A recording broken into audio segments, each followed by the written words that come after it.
Top and the secret defector from China turned the tide on the accountability matter of the coronavirus.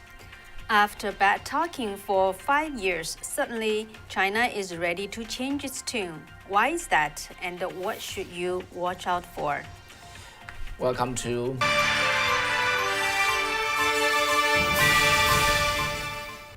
Wei and Kathy Show. We haven't got used to our new headlines, new openings, yeah. So excuse us. We'll get better there, right? Trust us.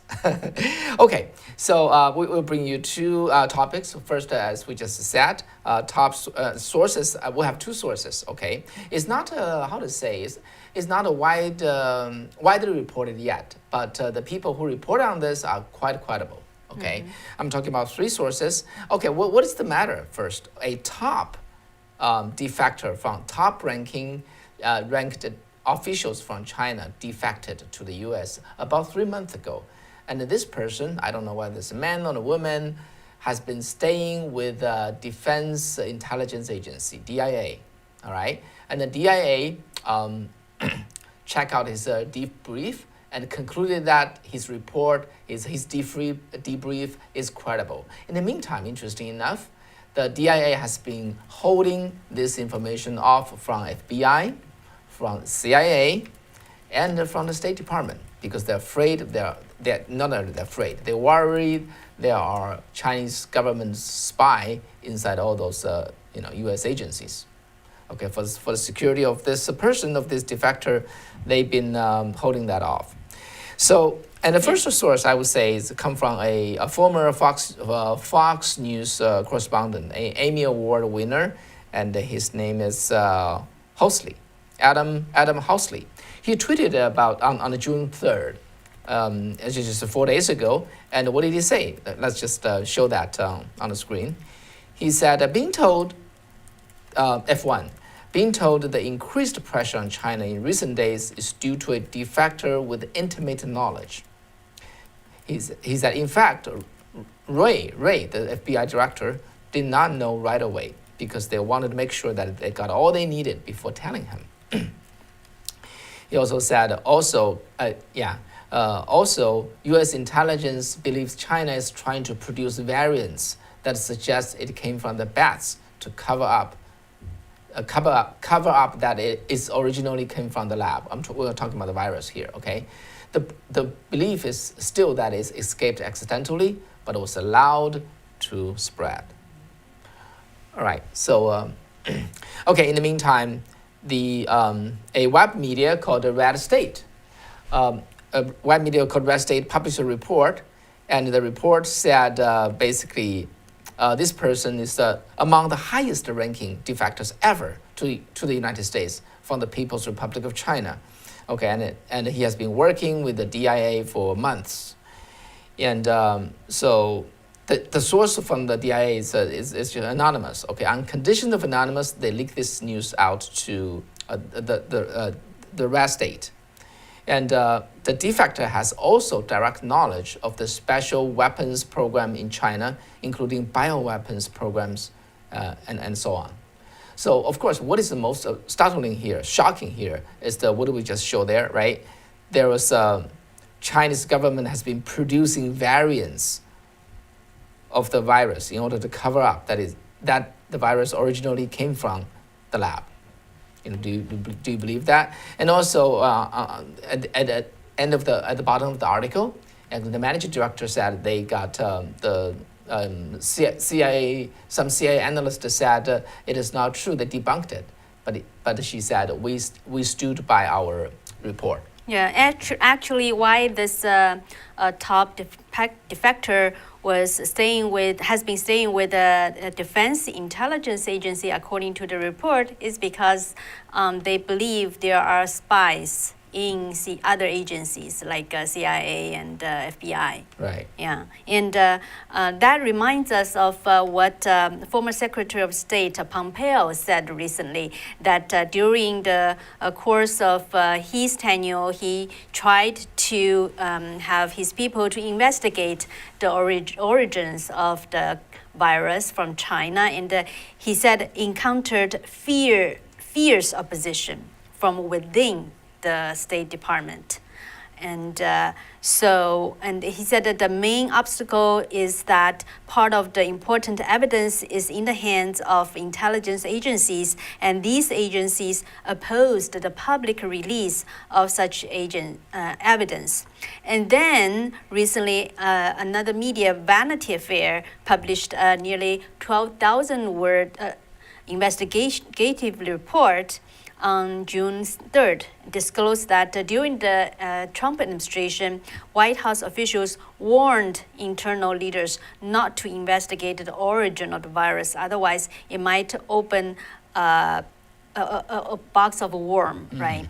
And the investigation report also stated that in the United States, the most important reason for preventing this investigation of the origin of the virus is the conflict of the interest. Because the National Institute of Health, through a nonprofit foundation called the Ecological Health Alliance, used the taxpayers' money to fund the Wuhan Institute of Virology as early as 2012, and which they funded the gain of function research. So all these, if you piece those things together, it seems, why actually the U.S. government actually has important information regards the evidence of the origin, at least, the suspects of the origin of the virus, but it has not been going to the depth of investigation, because of those reasons. Okay, so let's backtrack a little bit. Okay, about 15 months ago, we're talking about early last year, right? A group of Chinese scientists working on the ground, at the scene of the outbreak of the virus, came to the conclusion that the novel coronavirus probably escaped from a government lab in Wuhan. They actually put it on the web, on the internet, okay, in the clearest possible terms. This already happened 15 months ago. Interesting enough, nobody paid much attention to it, including all the media in this country, especially those mainstream media. They don't pay any attention to that, right? And about 2 weeks ago, when Kathy and Wei, we were reporting to, sharing with you about this sudden zooming in, sudden focus upon the origin of the coronavirus. What we knew at that time is only the information about 3 researchers from the Wuhan Institute of Virology was already hospitalized in the November of the 2019, 1 month ahead of the reported the case. And also the WHO went to Wuhan lab and they went to Hubei. They check 80,000 animals. They don't find animal carry any of those coronavirus. And also Fauci, right, was saying that he wasn't sure that it is not from the does not come from the lab. So he was pretty firm saying that no, it came from the animal. And now he said he wasn't sure. Only those things, those few pieces, right? They are rather weak, to be honest. I don't know whether you remember, and I talk about this on air. Then with Kathy, I said, Kathy, you reported about those 3 researchers getting sick last year, right? That's really no big deal. Yeah, so it's curious, without much of a change of the evidence. Suddenly, all of a sudden, we got this huge tide coming up. Right. Going after the accountability issue of the coronavirus in the Wuhan Institute of Virology. Yeah, and I think about the intelligence piece, actually from the last stage of Trump administration, both President Trump and Secretary of State Pompeo, they all publicly stated that, just without presenting the report. The evidence. The evidence. The report, yes. Right, and now we know, they got a lot of oppositions to release that, right? Yeah. And the other thing is just, it's really without much of a change of the evidence that people know. So it is very curious why all of a sudden they just flip. Or the other more like, like for example, the Washington Post, the excuse or the reasons they give is that now they have it's just they are exhausted, seems to exhausted the evidence that the virus could be from a bat or from an animal. It's just, but even before that, how can, without exhausting that, why they could just refuse the lab leak theory? Okay. It's very interesting. Yeah, so there's two hypotheses coming out of this, right? First, why the tide suddenly turned? Okay, it's because of some defector, very likely, somebody knew something and get out of China, and then now his information is in the hand of the intelligence community. This is the first reason. Of course, then President Biden knew about that, so he very confidently issued an order saying that I want the answer within 90 days. He probably knew that he already got the answer. This is one hypothesis, right? The second hypothesis is very interesting, guys. I just want to discuss with you. If NIH, National Institute of Health, gave money to the Wuhan Institute of Virology, aided their gain of function research on that, and then that the virus who got gained function got leaked out and caused the death of this nearly 4 million people, then what would be the fault of the U.S. in this whole game? Of course, it's a minor one, right? Because Chinese government they hid the information of the breakout in the beginning, and they wipe out all the evidence, and then those things. Of course, they are the main party that should bear the accountability. But indeed, possibly, certain people within the U.S. government, they worry about they would be implicated. Mm-hmm. So they say, let's hide it, right? In China, I grew up in China. I understand how they think. If they found they could be implicated in something, the party or the individual, they will try every way to hide it. There's no second thought. They will hide it and see whether they can get away, because they control all the media and everything. Usually they got away until several decades later it came back and catch up with them. But in this country, if the similar thing happened, if indeed what we suspect now is true, NIH indeed gave the money. This is on the order of the program was started under the Obama time, and the Trump basically canceled out that program. Maybe they continue on. They gave the money to the Wuhan Institute of Virology.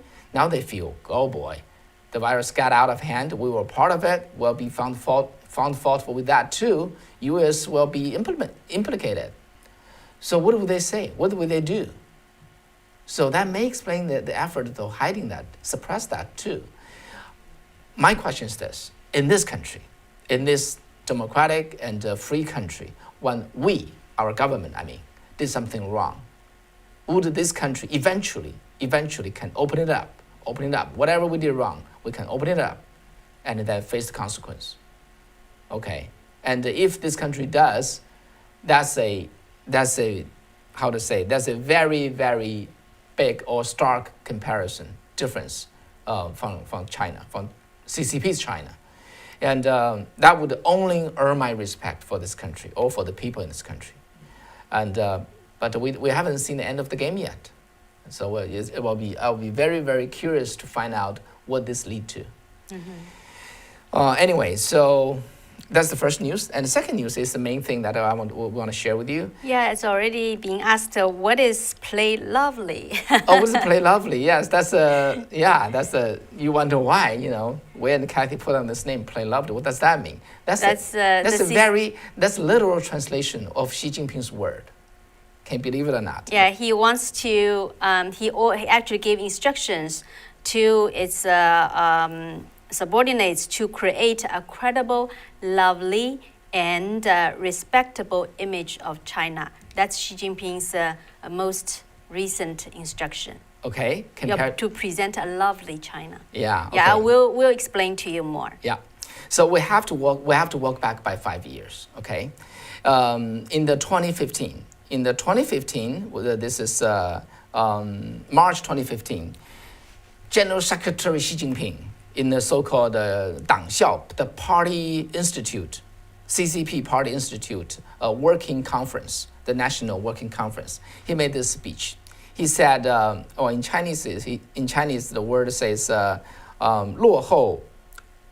Hang on, I just want to read this. Some people is reading. Some Chinese people are reading this too. He says, it's 落后要挨打, okay, and 贫穷要挨饿. Then there's this 失语要挨骂. What does it mean? It means that if we're falling behind, we'll get a beating. If we staying poor, we'll get hungry. If we have no voice, we'll get us scolded by other people. Okay, so basically he said we have already resolved the being beaten problem and the getting hungry problem.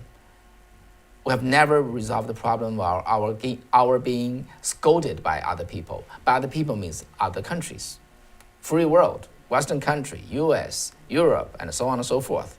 Okay, he said we got to resolve that, and the way to resolve that issue is by insisting on having a voice. 要有话语权. Right? Okay. Since then, so he asked his people to be confident and to take a big country diplomacy. That's the literal translation. Big country diplomacy, being bold, being strong. So this started in 2015. So in China, when the top leader, right? Because all the power, source of power, come from the top leader, the supreme leader, right? When the supreme leader made a decision, you don't question it. Okay? You question it, you are dead. Even the supreme leader is wrong. You don't question him. You follow him blindly. The closer you follow him, the better chance you got promoted. You got your power. You got your new status and position and so on and so forth. So that speech really started as a friends of talking strongly in the international arena.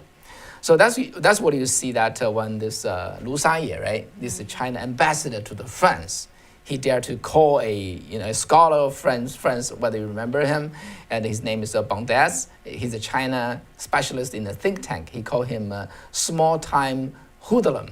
He called him a crazed hyena. He called him ideological troll, and so on and so forth. Well, thank you, Tony. It's quick for him to come up with this photo. Yeah, this is the ambassador. That was very, very rare for the cautious diplomats of CCP. Yeah, and for 6 decades, they've been very, very cautious and very, very careful. Because Xi Jinping, Mr. Xi, is saying that be bold, be strong, big country diplomacy. We shall be very confident now. We should have a say in the international arena, international community. So he's suddenly become very, very rude and. Remember Yang Jiechi, right? Yeah, and then that's a highlight. Let me cite some other example.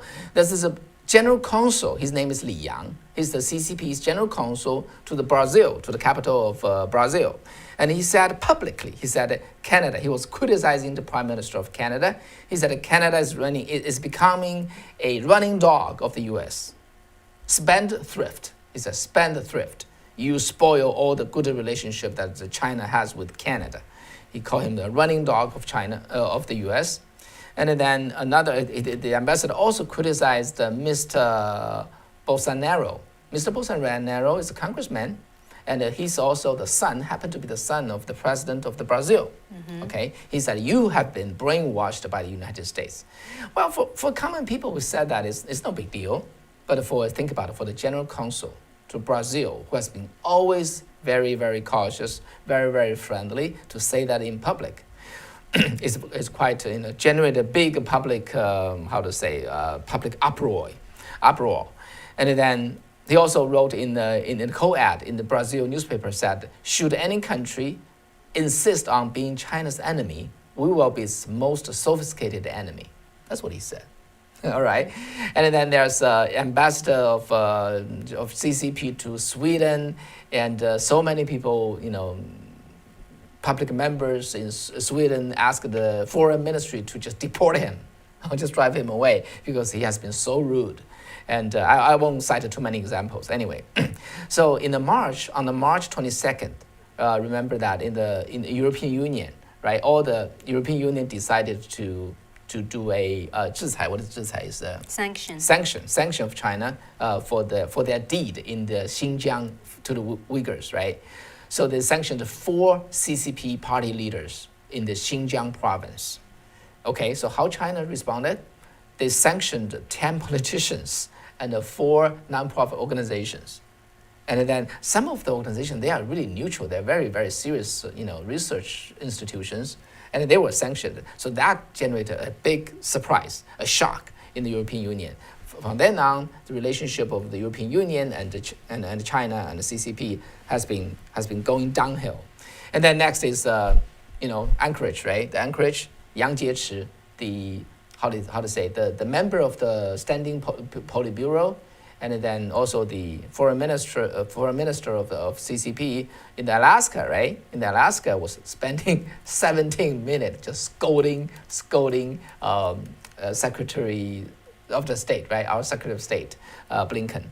Remember that? That's a vivid execution of the boss, of the supreme leader's guideline. His guideline, right? He's saying that have a voice, don't get scolded, scold other people. So to anybody who understands China, we understand where that come from. It's very, to American, to the international community, it's very rude.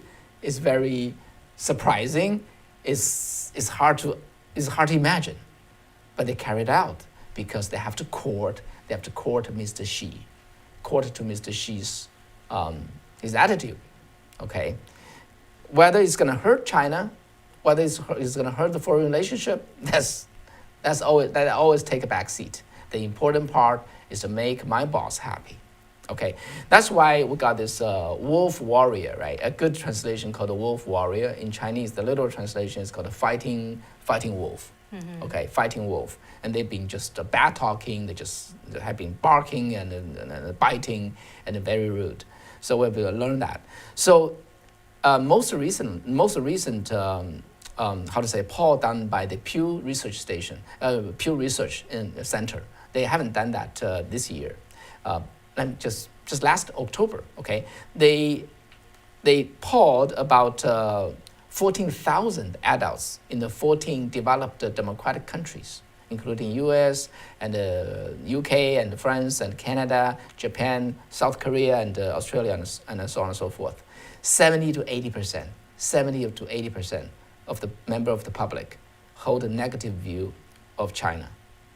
And then Australia, their negative jumped by 24%. In the U.S., the negativity jumped by 13%. Okay, and then Japanese actually hold the highest number there. The people holding negative point of view on China is 86%. So CCP, China, precisely speaking, CCP lost all the trust from all over the world. This is only last October, right? And if the Pew would do another survey today, I think it's going to jump another 10 to 20 points. So this is how bad the situation got. Of course, we got those ambassador being like a wolf warrior, but we know the NBA incident, if you still remember. We know the Hong Kong, how CCP literally invaded Hong Kong, how they mistreated, abuses Uyghurs, carry out genocide in the Xinjiang against the Uyghurs and the South China Sea, right? And how they try to just grab that piece of water, without any reasoning, and then the pandemic, how they handle the pandemic. So pretty much CCP has lost its credibility all over the world. So for some reason, Mr. Xi realized that. So about 7 days ago, on the May 31st, he held this standing Bewley Central Politburo meeting, which is the top governing body of the party. And he gave this instruction. He said, "We shall be both open, confident, and also humble and modest." It's pretty rare to hear that these days, okay? Try to build a trustworthy, lovely and respectable image of China. That's his instruction. So yeah, and he also said that we must strengthen the propaganda and the interpretation of Communist Party of China to help foreign people realize that the Communist Party of China really strives for the happiness of the Chinese people, understand why the Communist Party of China can and why Marxism works and why socialism with the Chinese characteristics is good. So that's basically the contents he wants his people to pass out, spread around. Yeah. Yeah. So in other words. So why he did that? Why did that? Because he found all those all his having a voice, having a say, kind of policy completely fell apart. Now he's trying to do this, try to play trustworthy, try to play lovely, try to play respectable game in order to earn your trust, earn the trust of you, folks. You're watching, American people. He tried to earn your trust. Could he succeed? Would he win your trust? What would you say? Type up your word there. And I want to know that. And if I have to say, there's no chance, right? Once this guy already showed the true face of a wolf, of a very vicious wolf, and then next day he become a Winnie bear, Winnie the Pooh. Would you believe he's really the Winnie the Pooh? Or he's that fighting wolf, of course. And then, okay, the backdrop is this. Okay, since 2009, CCP has spending $10 billion US dollars, $10 billion US dollars on the so-called foreign propaganda. Comparatively, on the year of 2014, US, their spending on the, public diplomacy is $660 million. Pretty much we're talking about the Voice of America's spending, right? Voice America and Radio Free Asia and Radio Free Europe and so on, just like that. Okay, it's about 1/13 of the CCP's spending. But the net result is after all those spending in almost 12 years, they pretty much generate nothing. They generate nothing, okay? So now Xi Jinping wants to play lovely and earn the people's trust, and they want to repackage themselves. This is what I want to say, okay? CCP always want to pose as somebody. When President Nixon was visiting China in 1972, and when he met with Chairman Mao, and Chairman Mao was playing very humble with him. He said, we're so poor, okay? You have to help us. Will be never a threat of the US, because we are so poor and we're so backward. And help us modernize our country. So he won the heart of Nixon, who passed his policy to Ford, and then to Carter, and to Reagan, and so on and so forth, Clinton, and Bush, and so on. So, for 4 decades, U.S. has been assisting China, essentially assisting CCP, because Mao Zedong was able to play humble. All right, and then Deng Xiaoping, when he visited the U.S. in 1981 in the Houston, right, he put on the 10-gallon hat, the cowboy hat, and it just appeared to be very humble and very modest and very trustworthy. That has been always the policy of Mao Zedong and Deng Xiaoping. And Mr. Xi Jinping suddenly found, I got a lot of money, guys. I want to be proud. I don't want to play humble anymore. That's it. That's why in 2015, he started to change his face. And that face is his real face. Now he's running into debacles, he's running into problems, running into international all around this kind of resistance and backfire. He wants to put back his modest face again, try to appear to be a Winnie the Pooh. And so CCP they are never real. They always try to pose as someone, pose as something in order to win his way. So actually, I was doing radio a few years ago, right? There's a listener who called in and asked me, so what's the difference between the CCP's propaganda? Why do you always criticize their propaganda? What's their propaganda and the Voice of America? Voice of America is also America's propaganda, right? Why can the US do its propaganda and you cannot allow China do his propaganda? Well, at that time I told the listeners, well, Voice of America, yes, is represented the voice of the U.S. You can call it propaganda, but the intention and the rhetoric, the content and intention are the same thing. U.S. government does have a position, and the Voice of America expressed that. At least it's consistent. The CCP propaganda, the difference is there. the intention and the content is never the same. They always have a hidden agenda. They never openly, explain that. When they are really a wolf, from behind, the real, in the back, they try to appear to be a rabbit, a lovely rabbit, or a lovely Winnie the Pooh. That's the difference. They are lying there. Well, Voice America, they're one-sided, but they are still honest. Honest versus lie. That's the difference between the Voice of America and the CCP's propaganda. I told my listener that thing. I really truly believe so. And this is what I want you to know, that when CCP now, Chinese diplomat now appear to be very humble and very trustworthy and very modest, you know that they're playing another game. So, all right, how about that? Can I? Yeah, but I think also there's a difference really between the ideas of the so-called propaganda. The Communist Party, they try to say, how to tell the China story, right? Whether you use a style of a wolf warrior or a style of a very humble Winnie to play lovely, right? But the thing is, when it doesn't change its nature, doesn't change its behavior, would that really change people's heart? And I think you would be the judge, right? Would that change your heart? So when you hear about how they treat the people who were on the Tiananmen, right, pleading for democracy and freedom on June 4th, 1989, how they used the tanks to just crush the students who are already evacuating from the Tiananmen Square, how they actually harvest Falun Gong practitioners' organ.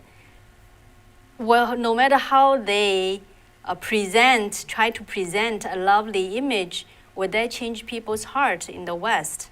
I don't think so, right? And also, if we step back, the whole concept of trying to post a credible, lovely, and respectable image, I think in the United States and in the West, would you accept that? It itself it has its own problem, right? I think you would. I think it's foolish to think that such an image can be shaped or maintained, right? Chinese, the CCP leaders always say that they want to have the right to speak in the West, but the people or the country in the West just how people in the West form image. They form the image by seeing how you do things, how you treat your own people. So no matter how the CCP leader try to say using what kind of way to establish an image, I think it's really laughable to the West. That's how I view it. So I don't know how you think. Yeah. So what do you think? Why do they have to figure out or tell a good China story? Why don't they just tell a real story? Right? Why worry about so many stories? So many versions of story? Just tell your real story, but they dare not to. That's the most dangerous thing for them to do. They cannot tell their real story. That's sort of the issue. They will never actually tell the story well. So Karen said, love the Chinese people, but never trust the CCP. I think it's right spot on. Exactly, yeah. You got that head on. And so 2015, Xi Jinping have this general policy. In China, in the Soviet Union, in the communist China, sometimes it's called it's called a general line, 总路线, right? General line. So the general line, 6 years ago, the general line is very different from today. From last week when Xi Jinping issued this new policy. So that's a joke, okay? Tony, be prepared. It's just a very short one. And so in the Soviet Union and in China too, the parties always worry about the party members would not be, would be steadfast. They call it steadfast, 坚定, right? Steadfast, unwavering on executing the party's general line. So the party was, the secretary of the party was checking its members, saying that, are you loyal? Are you staying unwavering to the general line? Okay, so the party member respond in the same voice. Yes, we would be unwavering with the general line. The only time that we waver would be we waver when the general line wavers. The general line always wavers. They turn this way, that way, that way.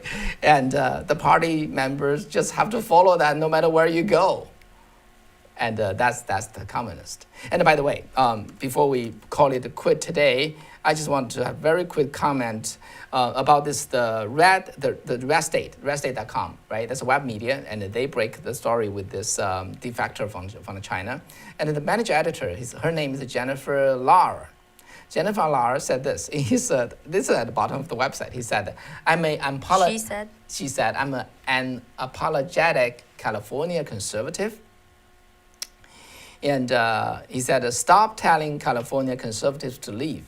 I'm not moving. I'm saving the state. Join me or get out of the way. All right. So I just want to share with a little episode downstairs, right? So. Yeah. Kat, you want to tell the story? Okay. Yes, you're talking about California. Things happening in California always make people just. Either shook heads, right? But actually, what's happening during the weekend is I had the opportunity to talk to several police officers in San Francisco, and they were telling me that around the Fisherman's Wharf tourism area, how many car break-ins every day. Just mind you, Fisherman Wharf is a very small area, very small, right? Just within, I don't even say it's half a mile, within half a mile. It's like within quarter miles, that kind of quarter square miles, that small areas. Go ahead. Yeah, and every day they said over 100 car window break-ins every day. Yeah. And I asked them, do you think, they said they caught them all the time, but they have to just release them. And they said they are the same people and they are just making it as a way of living because there's no consequence.